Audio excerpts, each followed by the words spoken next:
Time for the bottom of the third inning here at Block Tickets Park under still relatively sunny skies. Just a few splotches of gray clouds up ahead, but that is a welcome sight given the dense fog of this morning. However, the Yuba-Sutter High Wheelers are trying to leave the Vibes blind. It's a 3-0 High Wheelers lead entering this bottom of the third inning. 8-9-1 due up for the hometown crew. Austin Chenard, the catcher, followed by Alex Adams, and then we round back up to the top of the order with Carter Booth. During this inning, we will also get the answer to the Cook quiz asking who has the most defensive putouts in Major League Baseball history across their career.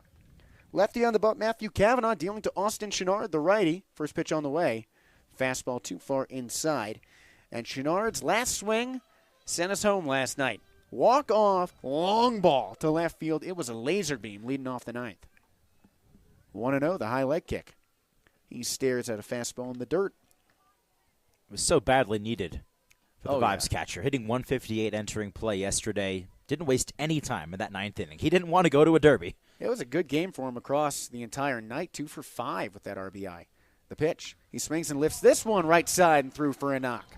So Austin Chenard is getting hot, and that helps out the Vibes early. Leadoff man is aboard here in the bottom of the third inning. Brings up Alex Adams. Late addition to the lineup, Alex Adams, too. Initially, a righty was scheduled to go for Yuba-Sutter, Brandon McPherson, but manager Billy Horton decided to make the switch. He did not tell us why, but he's got the lefty out there, so manager for Rocky Mountain, Les Lancaster, decided to sub in the right-handed bat for the lefty Garcia. First pitch from the stretch. Bender misses high and outside.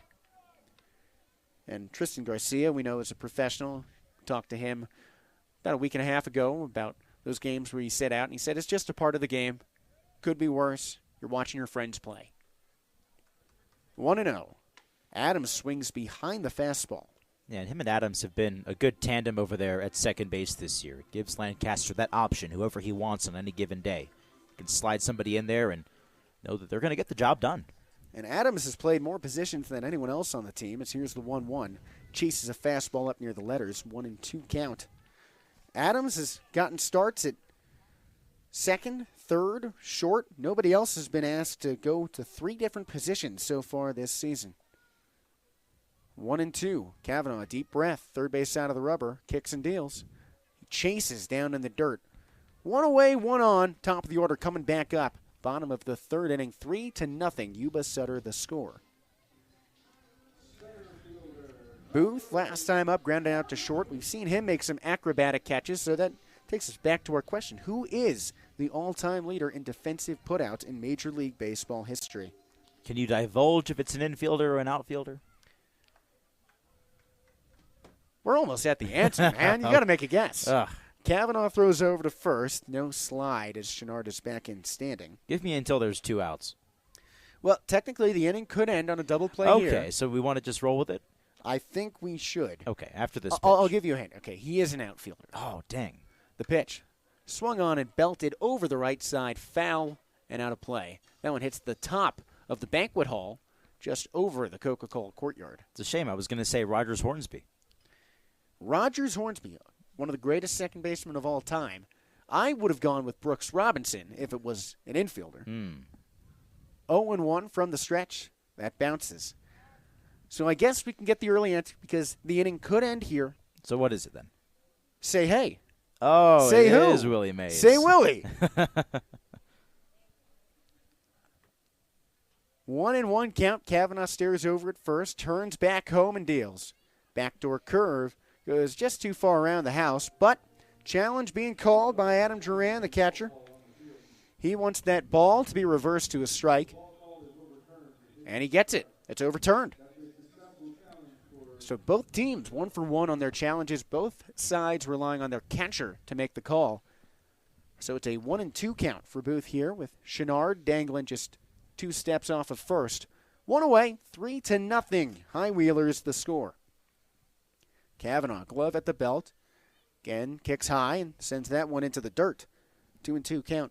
These are very big games. We were talking about it all yesterday after the Vibes tore up the Northern Colorado Owls, going 10-1 to open up the season. All those games against Northern Colorado. Was that just the Owls struggling, or are the Vibes really that good? So you take on the defending champs and beat them in walk-off fashion last night. The pitch, and Booth goes chasing upstairs. So that is another strikeout for Kavanaugh, his third of the game, third in the last 2 innings. And now with 2 away and a runner on first, here comes Kellum Clark, who rifled a single his last time up. Yeah, they certainly answered a lot of questions yesterday. Will they be able to compete at this level? Is it all just a farce hiding behind these insane stats they put up against Northern Colorado? And certainly one game isn't going to bluntly answer those questions, but it certainly was a nice step in the right direction. Lefty-lefty matchup. Kavanaugh from the stretch. High and inside, just misses hitting him with the curveball. Now, this is one of the guys who is supposed to juice up that lineup, Kellum Clark. The fact that Rocky Mountain won yesterday without him as he was dealing with a sickness does mean some big things. Pickoff throw to first, and Chenard is back in standing. Kavanaugh resets and walks around the mound. Curly hair going down to his shoulders, trying to get Yuba-Sutter back into the second-place spot in the league. Here he goes. Big swing and miss. Clark gets tied up near the shoulders. 1-1 count. Kellum Clark, not the only former Met coming off an injured spot, as Christian Pregent is day-to-day. One of the Vibes catchers, promoted together in the Mets organization and signed together by the Vibes. 1-1, the pitch. Big cut and miss as he goes chasing the curveball. Those two have said that their friendship has been a big part of their baseball journeys over the last year and a half now. Talking to both those guys preseason, they said they were really happy that they got to come here together. Now the 1-2. He swings and lifts this one up the middle on a line. Diving stop at short from Cadu. Gets up and throws to first, but it's all too late. Oh my goodness, Parker Cadu almost turned up with another gem. But the Vibes keep the inning alive thanks to Kellum Clark and his speed. Cadu went airborne. That was a Superman dive, and somehow he got his glove on the ball. Just could not turn it around in time. I'm shocked he got to it, but then again, should we be shocked? We've seen his range on display over these first 3 innings here tonight, and that was no different. That was insane. Well, now here comes Will Butcher, and his M.O. is that he can get the ball to the outfield and a little beyond. He leads the team in home runs with 3. First pitch from the lefty to the righty. Fastball at the knees, inside for strike 1. And Butcher hit a sharp one last time up, but it was just right at first baseman Cuba Bess, who turned a double play. That ended the first inning. Now the Vibes have the tying run at the plate, down 3 here in the bottom of the third. Kavanaugh from the third base side of the rubber winds in. That one sent the other way. Hugging the chalk, and it's through, rolling into the corner. Chenard jogs around third. He scores. Clark has the green light, and he motors on through. The ball kicking around and right underneath Wallace's glove. And Butcher stops at second with a 2-run double. 3-2, Yuba-Sutter the score. The 2-out Lightning striking for the Vibes. And now they've got the tying run in scoring position for the big bat of Dane Toughlin, who leads the team in RBIs. 2 away, bottom of the third, Butcher on second. Can never say die with these Vibes. And that's another example of Butcher knowing exactly what to do and taking what he was given, sending that ball the other way. And the right fielder, Wallace, had trouble digging that one out in the corner.